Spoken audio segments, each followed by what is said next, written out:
आइन की राह दिखा, मैं उस पर चलूंगा।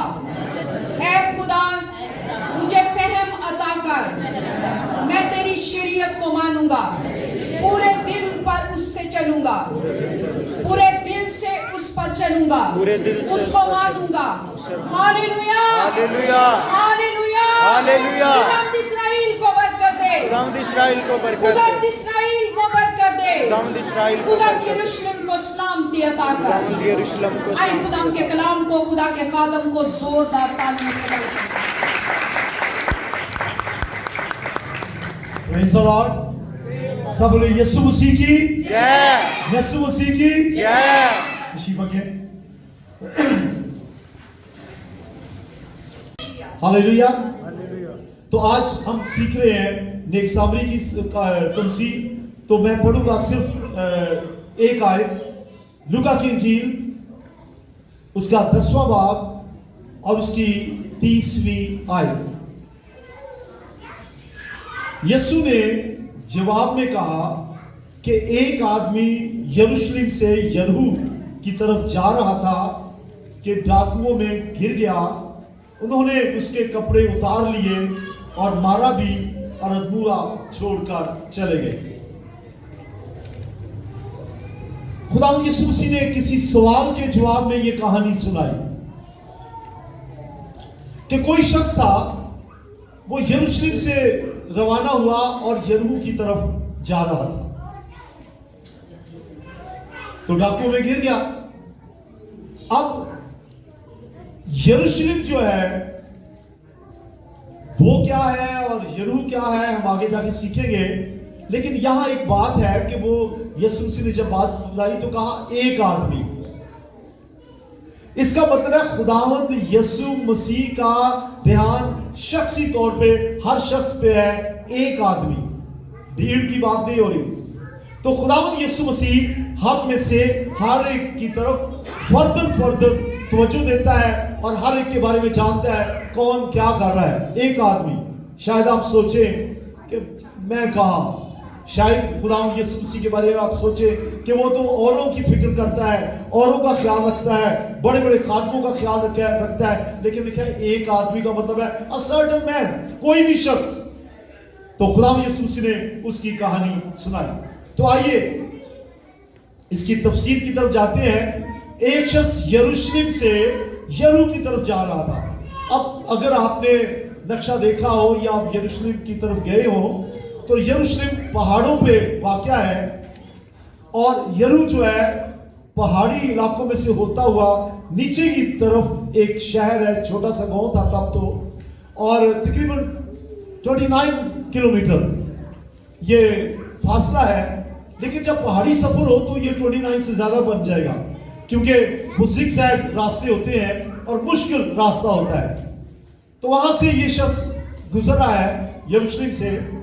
जिस शहर से रवाना हुआ है उसका नाम क्या है? बोलिए, जिस शहर से यीशु रवाना हुआ, ये शख्स रवाना हुआ, इसका नाम क्या है? यरूशलेम। और यरूशलेम जो है दुनिया के कदीम तरीन शहरों में से एक है और यहूदियों का एक मुकद्दस शहर है। इस्राएल की जो सल्तनत जब कायम हुई तो आगे जाके शुरू में वो एक मुत्तहिदा हुकूमत थी, मुत्तहिदा, और उसके बाद वो लहदा हो गए, इस्राएल की हुकूमत टूट गई। लेकिन शुरू में जब मुत्तहिदा थी तो मुत्तहिदा इस्राएल का कैपिटल यरूशलेम था। आपको ये हिस्ट्री मालूम नहीं है, किसी वक्त आप मैं बताऊंगा या आप बाइबल में से पढ़ सकते हैं कि पहले जब इस्राएल का बादशाह आया साउल के बाद दाऊद के बाद सुलेमान, और सुलेमान के बाद उसका बेटा रुबहाम, और रुबहाम से ये हुआ कि इस्राएल की हुकूमत छूट गई, दो हिस्से हो गए। तो जब तक मुत्तहिदा थे यरूशलेम कैपिटल था और बाद में एक हिस्से का यरूशलेम रहा और एक हिस्से का सामरिया। और फिर यरूशलेम की अहमियत यह है कि दुनिया की पहली हैकल जो यहूदी हैकल थी यहां तामीर हुई। किसने की थी? सुलेमान ने। तो ये बड़ा अहम शहर है। हम आगे जाके कुछ और भी इसके बारे में सीखेंगे, लेकिन आइए इसके मानी पे गौर करते हैं कि यरूशलेम के मानी क्या है। ये लफ्ज के मानी है सलामती का शहर, सिटी ऑफ पीस। तो अब ये समझें कि ये शख्स जो है सिटी ऑफ पीस को छोड़ के जा रहा है, मुकद्दस शहर को छोड़ के जा रहा है। ये समझे कि मुत्तहिदा जो इस्राइल है उसकी कैपिटल, उसके दारुल हुकूमत को छोड़ के जा रहा है, खुदा के शहर को छोड़ के जा रहा है। ऐसा शहर है जिसके बारे में दाऊद कहता है मैं खुश होया जब मैनू आखन लगे आओ यहोवा दे घर चलिए। ये यहोवा के घर को छोड़ के ये शख्स रवाना हुआ है। यरूशलेम जो है ये यीशु मसीह की पैदाइश से इसका गहरा ताल्लुक है। यीशु मसीह की जाए पैदाइश यरूशलेम से है। अब देखते हैं लूका की इंजील उसका 2 बाब और 10-11 आयत। यहां लिखा है कि फरिश्ता ने गिदड़ियों से कहा मैं तुम्हें बड़ी खुशी की खबर देता हूं कि आज दाऊद के शहर में, यरूशलेम में, कि आज दाऊद के शहर में तुम्हारे लिए एक मुनाजी पैदा हुआ है, यानी मसीह खुदा। तो इसका मतलब है यीशु मसीह की जाए पैदाइश यरूशलेम से वाबस्ता है। इतना अहम शहर, और इस शहर को छोड़ के ये शख्स रवाना हुआ है और अतराई के इलाके में जहां पे गिरने का खतरा है, पहाड़ी रास्ते में से वो रवाना हुआ है, यरूशलेम से निकला है। कहां से? यीशु मसीह की जाए पैदाइश। और फिर ये जो यरूशलेम है ना सिर्फ पैदाइश से इसका ताल्लुक है, बल्कि इससे ताल्लुक यह है कि यीशु मसीह ने 3 साल, तकरीबन 3 साल इसी इलाके में खिदमत की है। मनादी यीशु ने यहां की है। यरूशलेम एक मुकद्दस जगह है और यहां यीशु मसीह ने अपना एक वक्त गुजारा है। और फिर यीशु मसीह मसलूब भी यहां हुआ, जिंदा भी यही हुआ। देखिए जरा मत्ती की इंजील उसका 20वां बाब और उसकी 18वीं आयत। तो जाए मसलूबियत और क़यामतुल मसीह का जो मकाम है वो भी यरूशलेम है। यानी क्या, देखो हम यरूशलेम को जाते हैं और इब्ने आदम सरदार काहिनों और फकीरों के हवाला किया जाएगा और वो उसके कत्ल का हुक्म देंगे। यीशु मसीह ने अपने शागिर्दों से कहा आओ हम यरूशलेम को चले। किस लिए? इसलिए चले क्योंकि वहां जाके मैं गिरफ्तार हो जाऊंगा। इसका मतलब है यीशु मसीह की जो जाए मसरूबियत है वो भी यरूशलेम है। पैदा होने का मकाम यरूशलेम से वाबस्ता है, तालीम यरूशलेम से वाबस्ता है, मनादी यरूशलेम से वाबस्ता है, और यीशु मसीह का मरना और फिर जी उठना भी यरूशलेम से वाबस्ता है। हालेलुया। तो कहानी की तरफ साथ साथ चलिए। एक शख्स यरूशलेम से निकला है, अब अंदाजा लगा ले, एक अच्छी जगह को छोड़ के चला है। और इस शहर के बारे में एक और बात, ये खुदावंद का शहर है।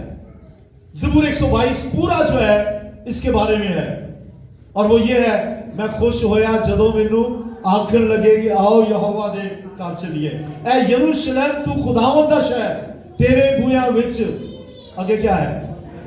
खड़े साढ़े पैर, ते जिस विच यहोवा दियां सब टोलियां गवाही दी खातर चढ़ जांदियां। ये यरूशलेम है जहां खुदावंद का शहर है, और इस्राइल के लोग, बनी इस्राइल के लोग दूर दराज इलाकों से यहां आते थे और यहां आकर हैकल में कुर्बानियां चढ़ाते थे। और एक और बात बताऊं, जब यीशु मसीह जिंदा हुआ तो उसने कहा अपने शागिर्दों से कहा आसमान पे जाते वक्त तुम सीधे यरूशलेम में चले जाओ। इतना अहम शहर। यीशु मसीह ने जिंदा होने के बाद भी शागिर्दों से कहा सीधा यरूशलेम में जाओ और रूह कुदस का इंतजार करो।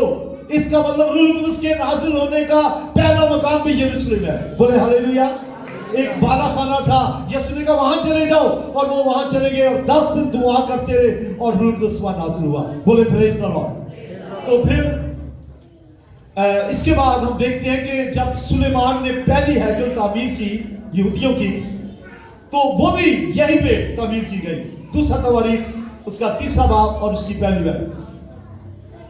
यहां लिखा है और सुलेमान यरूशलेम में कोयमूरिया पर, जहां उसके बाप दाऊद ने रोयत देखी थी, उसी जगह जिसे दाऊद ने तैयारी करके मुकर्रर किया था, यानी उर्नान यबूसी के खलियान में खुदावंद का घर बनाने लगा।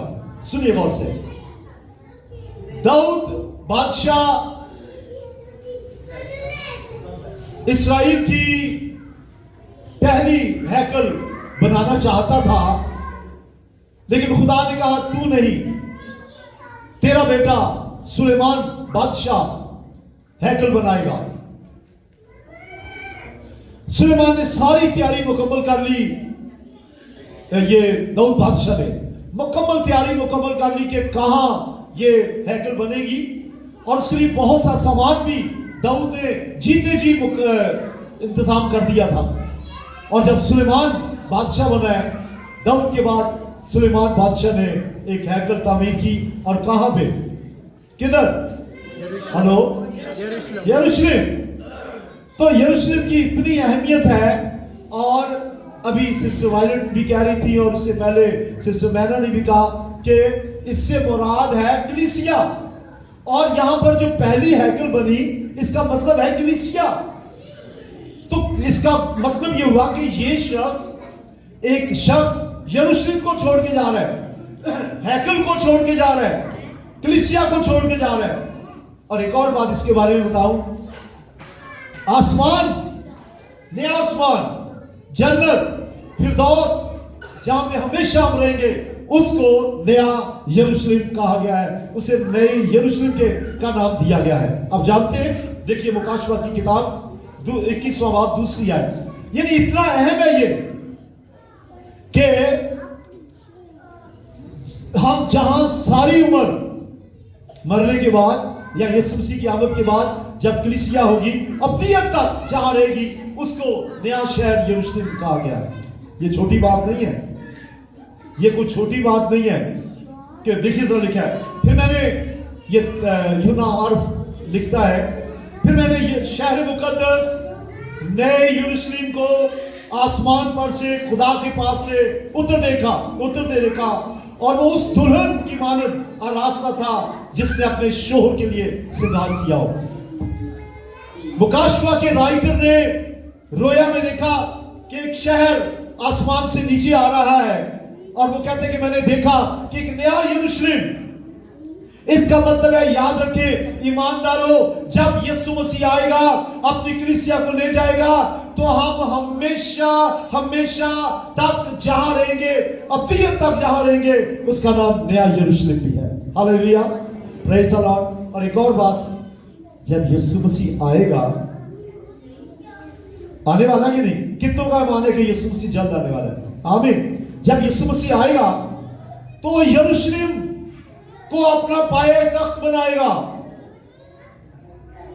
और जब वो आएगा तो यरूशलेम में वो मशरकी दरवाजे से दाखिल होगा और दाऊद के तख्त पे बैठेगा और 1000 साल तक सल्तनत करेगा। पूरी दुनिया उसकी हुकूमत में होगी और यरूशलेम यीशु मसीह का पाया तख्त होगा। हाल ये नहीं बचेगी।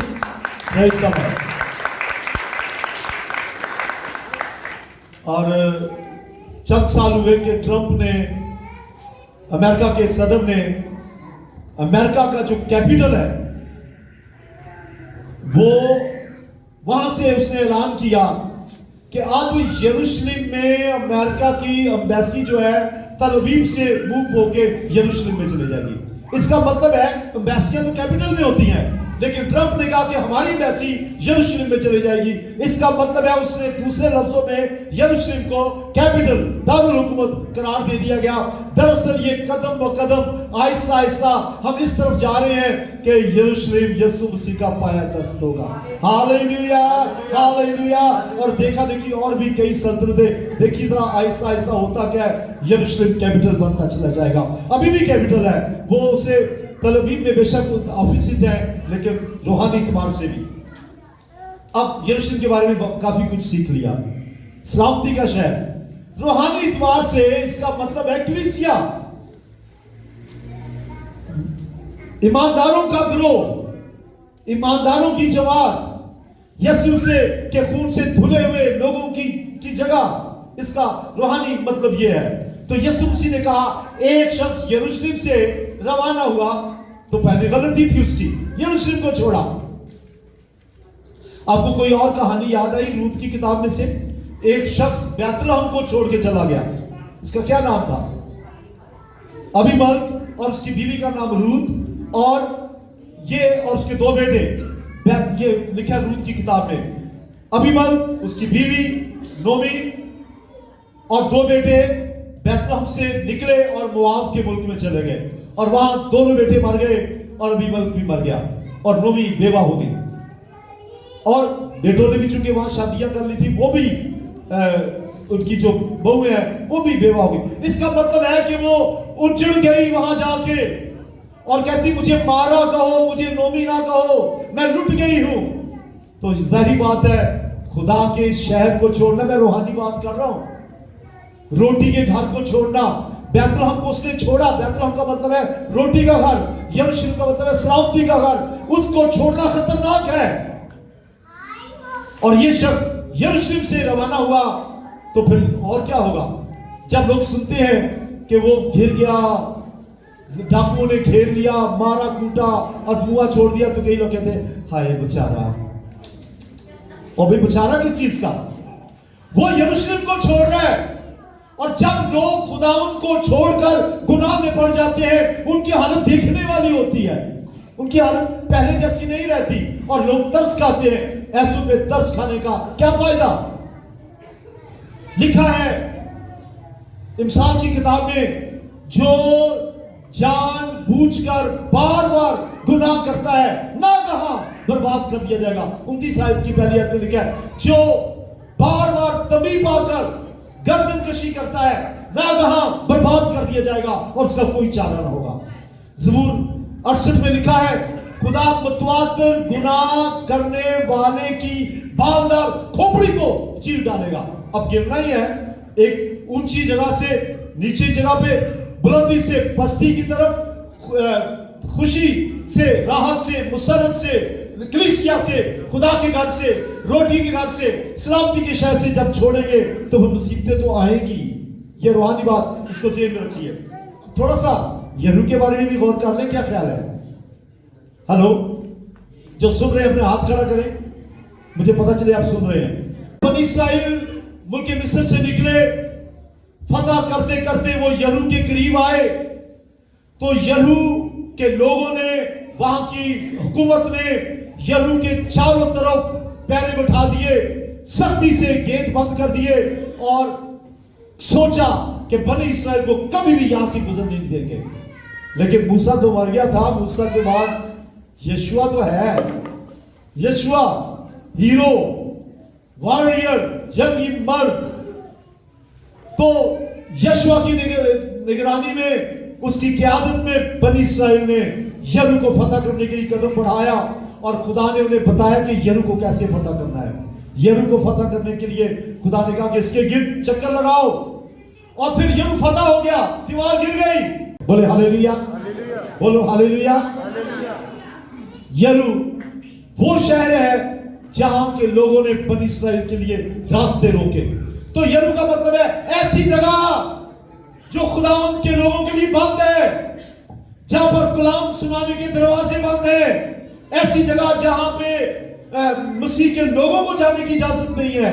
यह शख्स उस शहर की तरफ जा रहा है। और कुछ और सुनना है इसके बारे में। जब बनी इस्राएल ने फतह किया तो यशुआ ने पाक रूह की हदायत से एक पेशन गोई की, एक नबूवत की। सुनना चाहते हैं क्या है?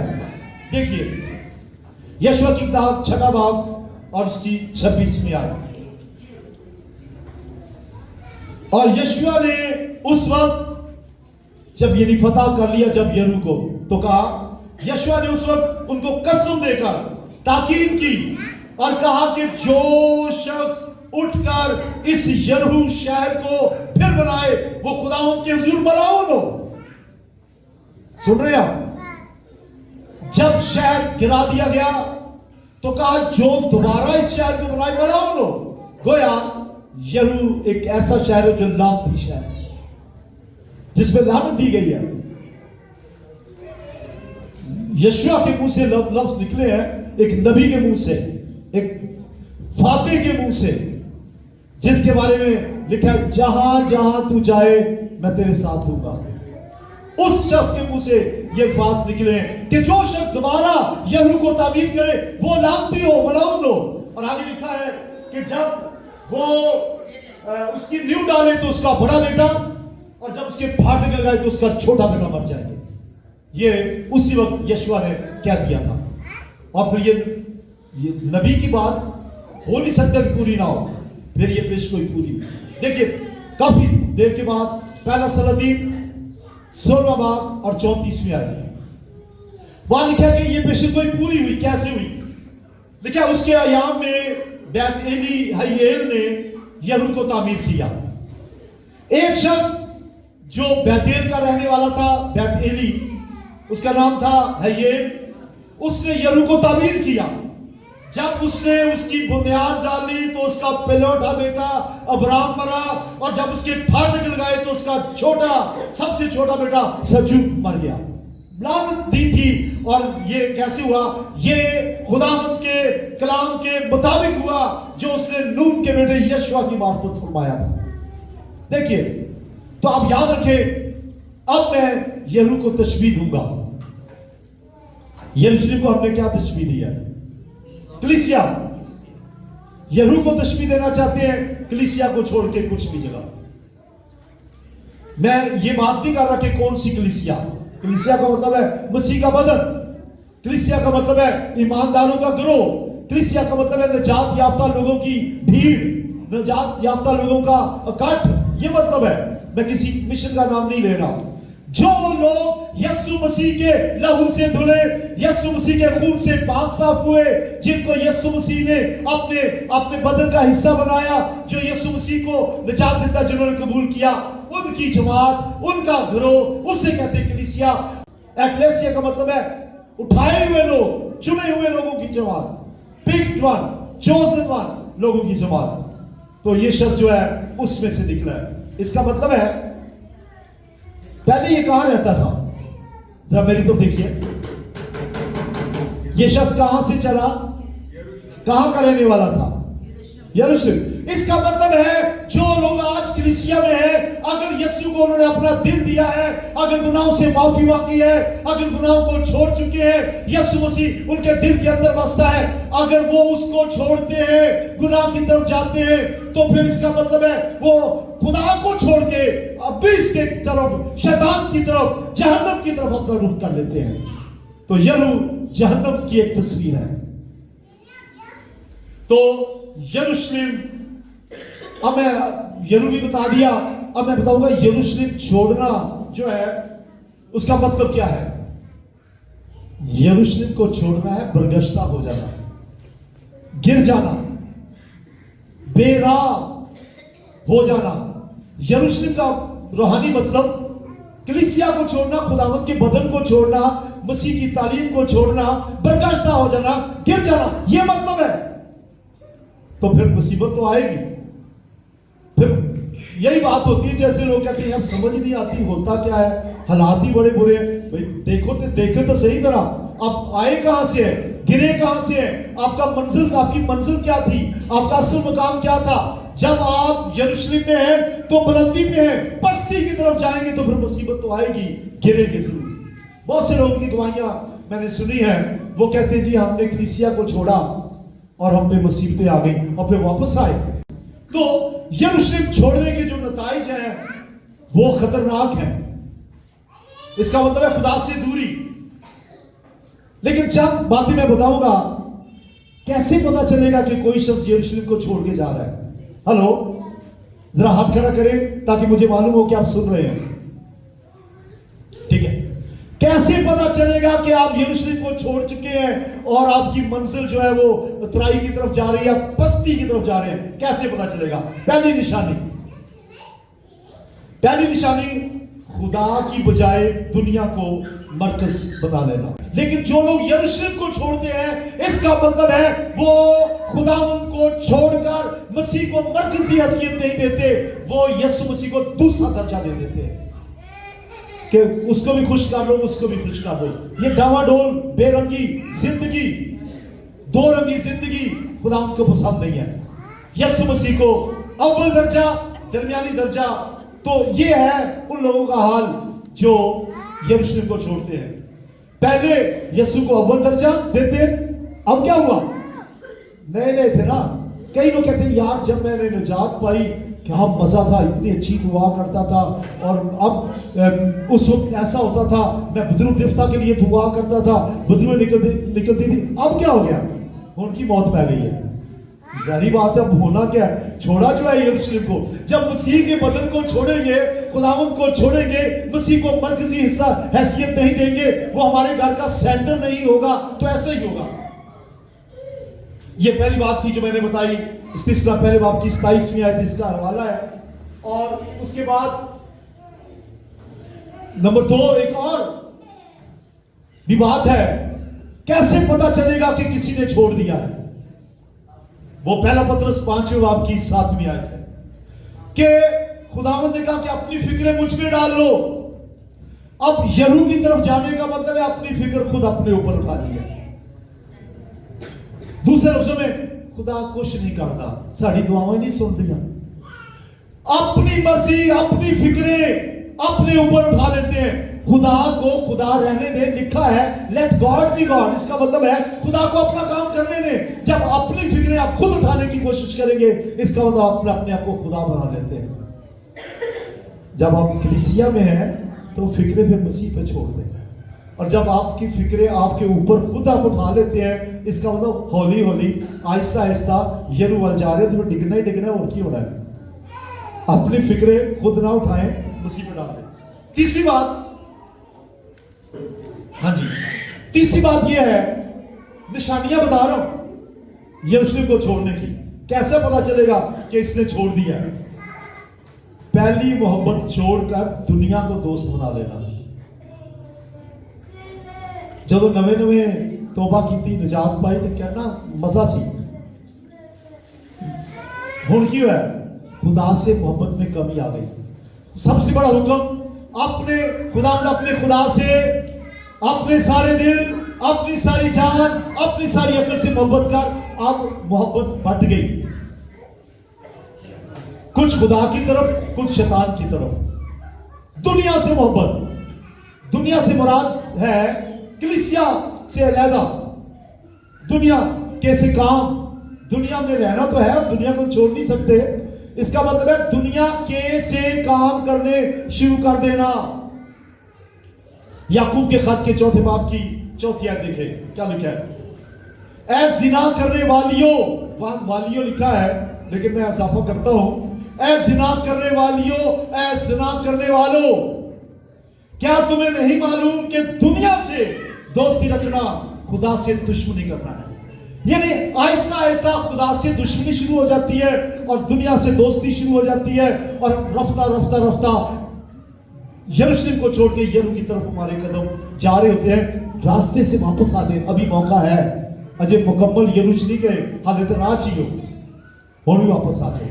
साथ साथ सोचे मेरी बहनों, मेरे भाइयों, साथ साथ सोचे अभी आपका क्या हाल है। अगर पहली सी मोहब्बत नहीं रही जो शुरू में थी, तो फिर वापस आने का मौका अभी तो है। ऐसा ना हो कि सीधा सीधा जहन्नम में चले जाए। अभी वक्त है, वापस आ जाए। चौथी निशानी एक और भी बताऊंगा, 5वीं भी आज के लिए। चौथी निशानी, कैसे पता चलेगा कि कोई शख्स जो है वो यरूशलेम को छोड़ के यरू की तरफ जा रहा है? और उपरी में अदम दिलचस्पी। क्या मतलब इसका? शुरू में कलीसिया में बड़े बढ़ चढ़ के हिस्सा लेते थे, आगे आगे सारी बातों में, दैनिकी देने में नंबर 1, और कलीसिया में हर प्रोग्राम में सबसे आगे, मसीह को अव्वल दर्जा। आहिस्ता आहिस्ता दिलचस्पी कम होती गई।